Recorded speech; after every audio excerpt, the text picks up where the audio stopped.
అందరికీ నమస్కారం. ఈరోజు మీ అందరికీ నేను వినిపించబోయే కథ రిటైర్మెంట్. రచయిత బి లక్ష్మీ గాయత్రి గారు. ఇక కథలోకి వెళితే, పండక్కి అమ్మని నాన్నని రమ్మని పిలుద్దామని అనుకుంటున్నాను. రాత్రి భోజనాలు అయ్యాక తీరిగ్గా కూర్చొని టీవీ చూస్తూ అన్నాడు పాని. అప్పుడే పనంతా ముగించుకొని వచ్చి రిలాక్సింగ్గా కూర్చున్న కుముద మొహం తక్షణమే మాడిపోయింది. భర్తకి ఏ జవాబు చెప్పకుండా నిశ్శబ్దంగా టీవీ చూస్తూ కూర్చుంది. కానీ మనసులో అగ్గిరవలు రాజుకుంటున్నాయి ఆమెకి. తను పాని ఇద్దరు ఉద్యోగస్తులు. ఉన్నది ఒక్కతే పిల్ల అయినా ముగ్గురితోనే పని తెమిలి చావడం లేదు. తన తోటి ఉద్యోగస్తురాళ్లలో చాలామంది అత్తగార్లనో అమ్మల్నో దగ్గర పెట్టుకొని ఉన్నారు. వాళ్ళంతా పనిలో బోలెడంత సహాయం చేస్తారట.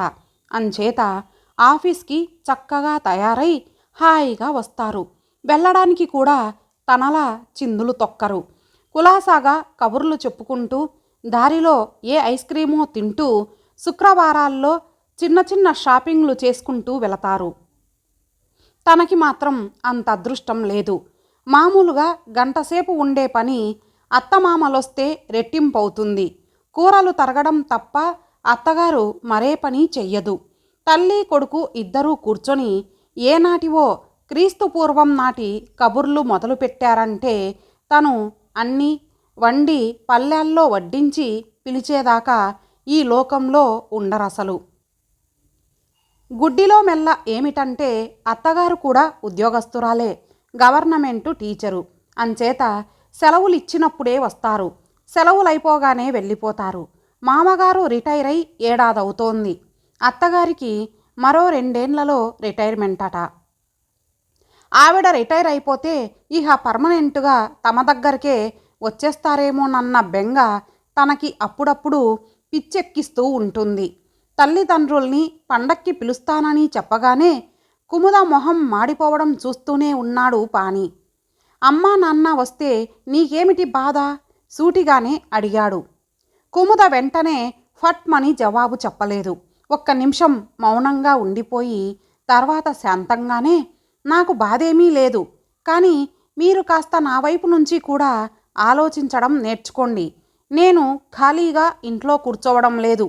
రోజుకి 30 కిలోమీటర్లు ప్రయాణం చేసి వెళ్ళి ఉద్యోగం చేసి వస్తున్నాను. తెల్లవారుజాము 5ంటికి నిద్రలేస్తే రాత్రి 10 గంటల వరకు నాకు క్షణమంటే క్షణం కూడా తీరుబాటు ఉండదు, విశ్రాంతి ఉండదు. నా కొలీగ్స్లో చాలామంది అత్తగార్లనో అమ్మల్నో దగ్గర పెట్టుకున్నారు. వాళ్ళు వీళ్ళకి కొండంత సాయం. మన ఇంట్లో జరుగుతున్నది మీకు తెలియంది కాదు.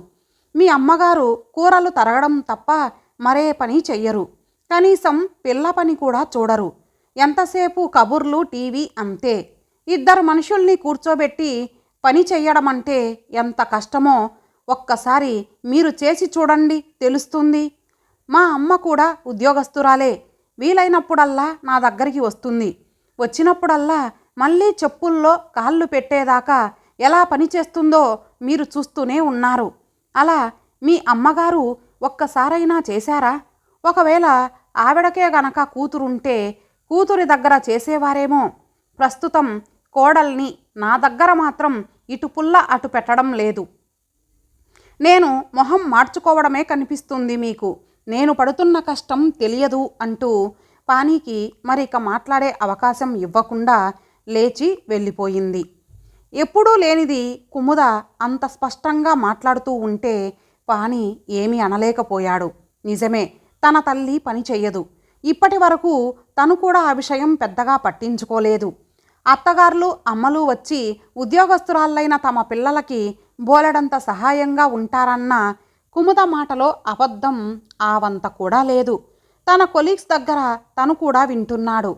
నెల రోజుల కిందట తన కొలీగ్ మధు వాళ్ళావిడ కలిసి పిల్లలిద్దరినీ మధు తల్లిదండ్రులకి అప్పచెప్పేసి ఏదో రిసార్ట్లో రూమ్ బుక్ చేసుకొని వాళ్ళ మ్యారేజ్ డే హాయిగా సెలబ్రేట్ చేసుకొని వచ్చారు. మా అమ్మ చాలా కోఆపరేటివ్గా ఉంటుంది అని తరచూ చెబుతూ ఉంటాడు. తల్లి చేసిన పులిహోర, బొబ్బట్లు వగైరాలు తీసుకొచ్చి నలుగురికి రుచి చూపిస్తూ ఉంటాడు. తన తల్లి కాత్యాయని మంచిదే. కోడల్ని కానీ వియంకుల్ని కానీ ఏ రకంగానూ సతాయించే మనిషి కాదు. నయా పైసా కట్నం కానీ లాంఛనాలు కానీ ఆశించకుండా కుముదని కోడల్ని చేసుకుంది. ఉద్యోగస్తురాలు కావడం వల్ల ఆడవాళ్ళు ఉద్యోగాలు చేస్తుంటే వచ్చే ఇబ్బందులు కూడా ఆవిడకి బాగానే తెలుసు. మరెందుకు అమ్మ కుముదకి సహాయం చేయడం లేదు? పెళ్ళైన 7 ఏళ్లకి తొలిసారిగా ఆ ప్రశ్న వేసుకున్నాడు పాని. ఎంత ఆలోచించినా అతడికి జవాబు దొరకలేదు. అమ్మకి బద్ధకం. అమ్మ పైకి కుముదంటే ఇష్టంగా ఉన్నా లోపల కోడలికి సహాయం చేయడం ఆవిడకి ఇష్టం లేదు. ఒకవేళ కూతురుంటే కూతురింట్లో పనిచేసేదేమో.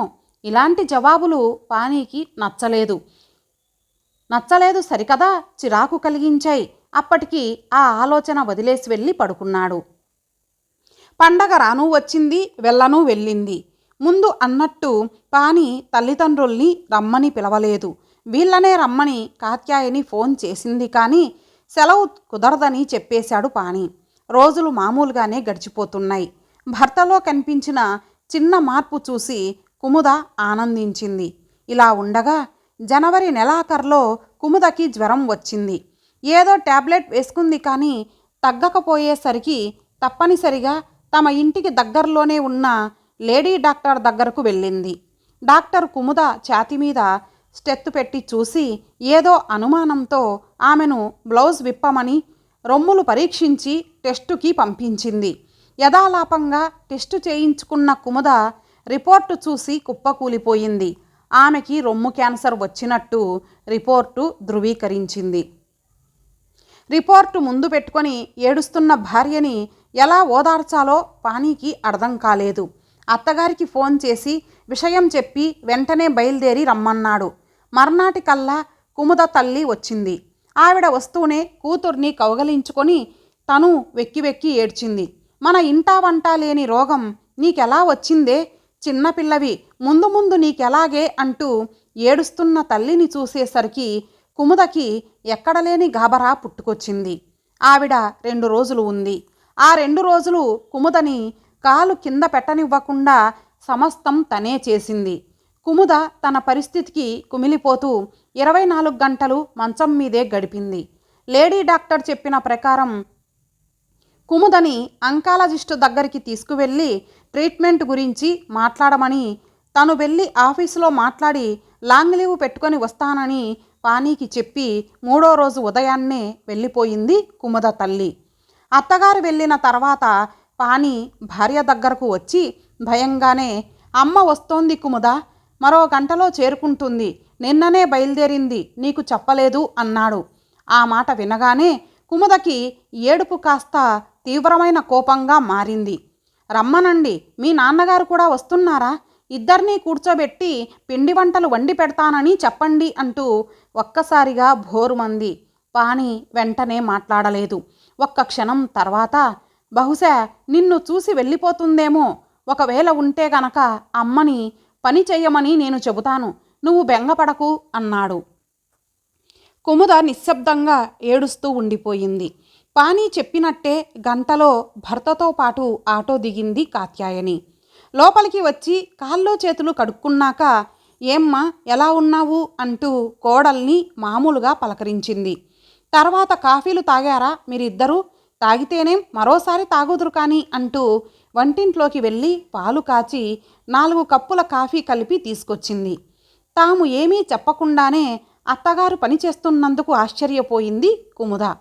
కాఫీ కలుపుతోంది అంతేగా, మొత్తం పని చేసినప్పటి మాట చూద్దాం అని కూడా అనుకుంటూ కాఫీ తాగడం ప్రారంభించింది. కాఫీలయ్యాక, ఇలా రామ్మా నువ్వు అంటూ కోడలి చెయ్యి పట్టుకొని బెడ్రూంలోకి తీసుకువెళ్ళి తలుపులు వేసేసింది కాత్యాయని. కుముద ఆశ్చర్యంగా చూస్తూ ఆవిడ చెప్పినట్టే బెడ్ మీద కూర్చుంది. కాత్యాయని కోడలి పక్కనే కూర్చుంటూ, బాగా బెంగపడుతున్నట్టున్నావు, మొహమంతా పీక్కుపోయింది అంది. క్యాన్సర్ అని తెలిస్తే బెంగ కాదా? కావాలని కాస్త కటువుగానే అంది కుముద. కాత్యాయని నవ్వుతూ తన పైట తొలగించి బ్లౌజ్ విప్పి చూపించింది కోడలికి. ఆవిడకి ఒక రొమ్ము లేదు. పూర్తిగా దొలిచేసినట్టుండి కుట్లు వేసి ఉన్నాయి.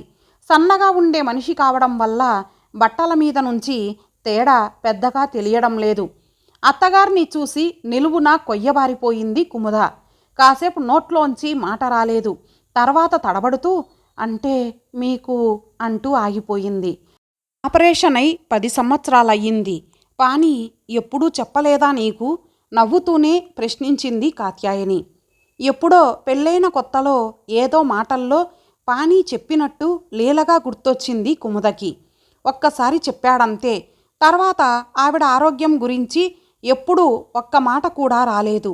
ఒంట్లో బాగాలేదని కానీ ఫలానా బాధ అని కానీ ఆవిడ ఎప్పుడూ చెప్పలేదు. ఆవిడకి ఆపరేషన్ అయ్యి 10 సంవత్సరాలయ్యింది. ఈనాటికి నిక్షేపంలా ఉంది. హాయిగా ఉద్యోగం చేసుకుంటోంది. కుముదకి ఏదో కొత్త ధైర్యం వచ్చినట్టయింది. 10 సంవత్సరాల కిందట నాకు ఇది వచ్చే వేళకి పానీకి ఇంకా ఉద్యోగం కూడా లేదు. చదువుకుంటున్నాడు. వాడికి తెలిస్తే బెంగపడిపోతాడని ఆపరేషన్ అయి నేను ఇంటికి వచ్చేదాకా వాడికసలు చెప్పలేదు. మాకు చేసి పెట్టే దిక్కు కూడా ఎవరూ లేరు. మా అమ్మా నాన్న, అత్తగారు, మామగారు అందరూ పోయారు. నాకున్నదల్లా ఒక్క అన్నయ్య మాత్రమే. వదిన ఎప్పుడూ అంటీ ముట్టనట్టే ఉంటుంది. మా ఆడబడుచు అంటే మీ మామగారి అక్కయ్య. ఆవిడే వచ్చి ఒక 15 రోజులున్నారు. ఆ తర్వాత అంతా నాకు మీ మామగారు ఒక్కరే దిక్కయ్యారు. వండి పెట్టినా ఆయనే, ధైర్యం చెప్పినా ఆయనే. ఏ మాటకా మాట చెప్పుకోవాలి. మీ మామగారు ఒక్కరే నాకు 100 మంది పెట్టుగా చేశారు. అదృష్టవశాత్తు నాకు దొరికిన డాక్టర్ కూడా చాలా మంచావిడ. ఆవిడ కూడా నాకు చాలా ధైర్యం చెప్పారు. బెంగపడవలసిన అవసరం ఏమీ లేదని, లైఫ్ స్టైల్ జాగ్రత్తగా చూసుకుంటే నిండు నూరేండ్లు హాయిగా బతకచ్చని పదే పదే చెప్పేవారు ఆమె. ఆ ధైర్యంతోనే కోలుకున్నాను. నువ్వు నమ్ముతావో నమ్మవో, కీమోథెరపీ ఉన్న రోజున పొద్దున్నే లేచి నాకు ఆయనకి ఇద్దరికీ 2 పూటలకి వంట చేసి పెట్టేసేదాన్ని. కీమో అయ్యి వచ్చిన తర్వాత 2 రోజుల వరకు కాఫీ కలుపుకునే శక్తి కూడా ఉండేది కాదు.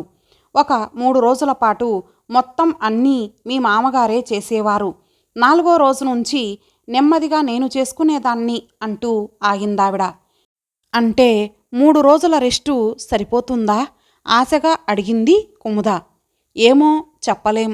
అది మనిషి శరీరతత్వం మీద, మానసిక శక్తి మీద ఆధారపడి ఉంటుంది. అయినా నాకు ఏ బాధ లేకుండా హాయిగా ఉంటేనే నేను పని చేసుకున్నాను అనుకుంటున్నావా? పిచ్చిపిల్ల నవ్వింది కాత్యాయని. బాధ భరిస్తూ పని చేసుకోవడం ఆడదానికి పుట్టుకతోనే అబ్బుతుందేమో అనిపిస్తుంది. కీమో అయిన తర్వాత 4వ రోజు నుంచి నేను పని చేశానంటే నేను హాయిగా ఉన్నానని కాదు దానర్థం. నేను ఇంకా అలాగే పడక మీద ఉంటే మీ మామగారు బెంగటిల్లిపోతారు. ఆయనొక్కరే కాదు, నాకు నేనే కుంగిపోతాను. నెమ్మదిగా లేచి వెళ్ళి ముందు ఓ కప్పు కాఫీ కలిపాననుకో, నా మీద నాకే కాస్త నమ్మకం వస్తుంది. హమ్మయ్య, మరేం పర్వాలేదన్న భరోసా వస్తుంది. మనకి జీవితాంతం బలాన్నిచ్చేది ఆ నమ్మకమే, ఆ భరోసాయే. నేను రోజు రోజుకి పుంజుకున్నది ఆ భరోసాతోనే. ఈ రోజున నీ ముందు ఇలా ఉన్నది ఆ నమ్మకంతోనే. క్లాసులో పిల్లలకి పాఠం చెబుతున్నట్టు వివరంగా చెప్పుకొస్తున్న అత్తగారిని కొత్తగా చూస్తూ ఉండిపోయింది కుముద. ఇంకో మాట చెప్పనా? మీ పెళ్ళై 7 ఏండ్లయ్యింది. ఈ 7 సంవత్సరాల్లోనూ నేను ఎన్నోసార్లు ఇక్కడికి వచ్చాను. కానీ ఈరోజు కలిపినట్టు కప్పు కాఫీ కూడా ఏనాడూ కలపలేదు. ఎందుకో తెలుసా? నేను కావాలనే ఇక్కడ విశ్రాంతి తీసుకున్నాను. ఆడదానికి నగలు, నాణ్యాలు ఎవరైనా ఇస్తారేమో కానీ విశ్రాంతి మాత్రం ఏ ఒక్కరూ ఇవ్వరు. తనకి తానుగా తీసుకోవాల్సిందే. నీలా ఉద్యోగాలు చేస్తున్న ఆడపిల్లల దగ్గర వాళ్ళ అమ్మలు, అత్తలు ఉండి బోలెడంత పని చేస్తూ ఉంటారు. వాళ్ళందరినీ పిలిచి ఇంటర్వ్యూ చేయి. వాళ్ళకి విశ్రాంతి తీసుకోవాలని లేదా? ఆనందంగా హాయిగానే పనిచేస్తున్నారా అని అడుగు. అలాంటి వాళ్ళు ఏ ఒక్కరో ఇద్దరో ఉంటారు. మిగతా వాళ్ళంతా తప్పనిసరిగా రాజీపడి ఆనందం తెచ్చుకొని పనిచేస్తున్న వాళ్ళే. కొందరు పని చేయకపోతే కొడుకు కోడలు తమని ఆదరించరు అన్న భయంతో చేస్తారు. అంతేగాని హాయిగా చేసేవాళ్ళు చాలా చాలా తక్కువ. ఒక్క విషయం ఆలోచించు.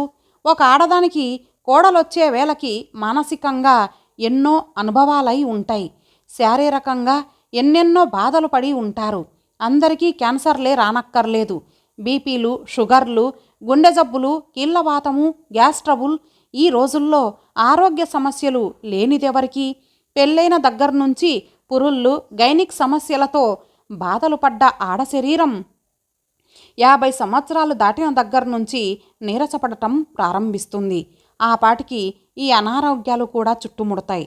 అటువంటి పరిస్థితిలో పురుషుడు రిటైర్ అయినట్టు స్త్రీకి కూడా రిటైర్ అవ్వాలని, హాయిగా విశ్రాంతి తీసుకోవాలని ఉండదా?